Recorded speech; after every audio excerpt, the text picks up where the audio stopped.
இன்னைக்கு என்ன செய்ய போறேன்னா சிக்கனை பொரிக்கலான்னு இருக்கிறேன். பக்கத்தில் இருக்கிறவங்க ஒரு ஃபங்க்ஷன் வச்சுருக்காங்க. அதனால் 2 கிலோ சிக்கனை பொரிச்சு தர சொல்லியிருக்காங்க. சரிங்களா? அதனால் அவங்களுக்கு செஞ்சு தரலாம் அப்படின்னு சொல்லிட்டு இன்றைக்கி நான் செய்யறத பாருங்கள். பார்த்துட்டு நீங்களும் செய்யணும்னு சொன்னீங்களா அந்த நம்பருக்கு தான் நீங்கள் ஆர்டர் பண்ணாதான் நான் செஞ்சு தருவேன். சரிங்களா?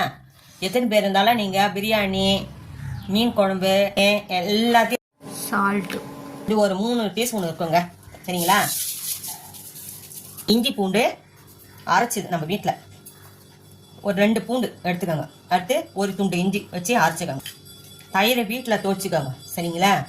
வீட்டில் துவைச்சிட்டிங்கன்னா இவ்வளோ கட்டியாக இருக்கும். அது ஒரு 100 தயிர் எடுத்துக்கோங்க. சரிங்களா? டீஸ்பூனில் நான் 4 டீஸ்பூன் வச்சுருக்கேன் மிளகாத்தூள், தனி மிளகாத்தூள். அதை நீங்கள் போட்டுக்கலாம். இதில் எல்லாத்தையும் போட்டு நம்ம கலந்துக்கலாம்.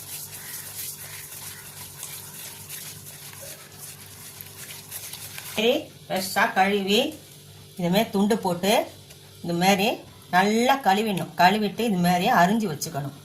அரிஞ்சு வச்சுக்கினீங்களா ஃப்ரெஷ்ஷாக இதுமாரி தண்ணி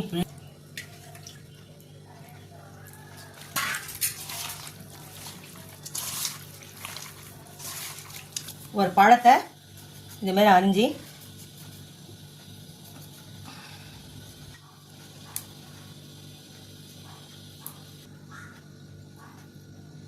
கொட்டை இருந்தால் எடுத்துடுங்க. சரிங்களா?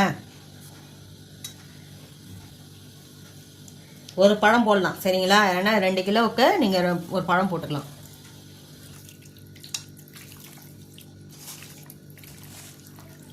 மைதா மாவு நீங்கள் கலந்துக்கிட்டீங்களா கொஞ்சம் பொரிமிக்கும், நல்லா பொரிஞ்சு போகும். சரிங்க, 20 நிமிஷம் கழித்து நம்ம எண்ணெய் ஊற்றி பொரிக்கலாம். சரிங்களா?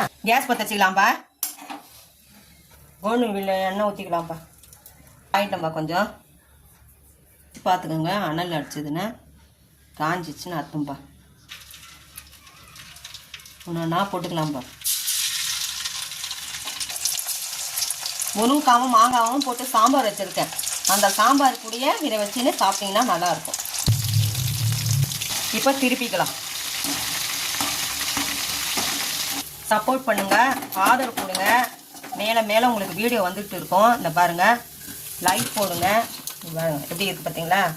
இதே மாதிரி உங்களுக்கு நல்லாயிருக்கும். சப்போர்ட் பண்ணுங்கள் எனக்கு. இது நீங்கள் கையில் தான் உங்களுக்கு நான் போட்டு காமிக்கிறேன். சுடுது எப்படி பார்த்தீங்களா? எப்படி பிரிக்குது பாருங்கள். பாருங்கள் எப்படி வந்து இதே மாதிரி வயசானவங்களும் சாப்பிட்லாம், எல்லாருமே சாப்பிட்லாம். சரிங்களா? சப்போர்ட் பண்ணுங்கள், ஆதரவு கொடுங்க. நன்றி, வணக்கம்.